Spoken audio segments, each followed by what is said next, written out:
ETX Studio. ETX Studio. Je suis Christelle Pellissier, journaliste mode et beauté depuis plus de 10 ans chez ETX Studio. Et jusqu'en mars 2020, je n'avais jamais vu les lignes bouger aussi rapidement dans ces deux secteurs. On dit toujours que la mode était un éternel recommencement, et c'était sans doute le cas avant la pandémie. Moi, je suivais l'évolution des tendances, avec de nouvelles collections, de nouvelles égéries, de nouvelles collaborations. Et puis, tout d'un coup, plus rien. Blackout total. Tout était fermé, on ne s'habillait plus vraiment, on se maquillait plus. Et moi-même, j'avoue que je me suis dit, mais maintenant, comment je peux accompagner les gens au quotidien ? Et en fait, rapidement, je me suis aperçu que c'était justement ça le changement.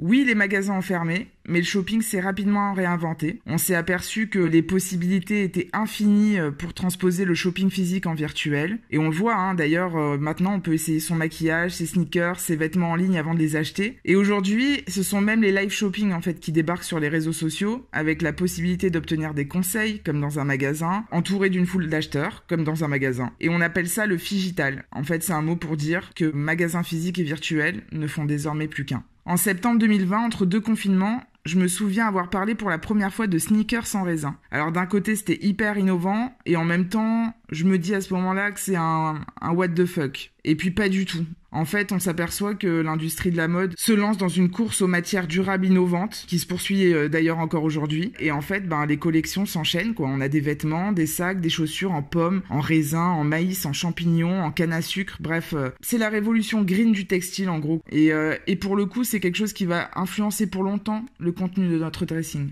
En beauté, mon cœur balance entre naturel et extravagance. Entre le masque et le confinement et le télétravail, il y a d'abord eu cette envie, ce besoin de revenir à l'essentiel, à quelque chose de plus authentique et de plus responsable aussi. On a vu pas mal de recettes de grand-mère faire le buzz sur TikTok, ça c'était assez drôle, avec de nouveaux ingrédients naturels. Il y a des études aussi qui ont montré que le skincare prenait le pas sur le maquillage. Bref, tous les indicateurs allaient dans le sens vraiment d'un retour à l'essentiel, d'un retour à l'authentique. Chose qui n'était jamais arrivée avant. Pour le coup, c'est une tendance qui va s'inscrire dans le temps, même si le déconfinement a changé un peu la donne. C'est vrai qu'on a vu là, ces dernières semaines, plus de couleurs flashy, des motifs, on a même vu du maquillage d'oreilles, et on voit justement qu'il y a une envie de relâchement, de se faire remarquer, de vivre en fait. C'est vrai que ce sont deux tendances qui sont pas totalement paradoxales, mais les signaux les plus puissants penchent toujours du côté du naturel, et pour le coup, c'est une tendance qui va s'inscrire dans le temps. En mode, le moche est devenu beau, comme ça. En quelques semaines.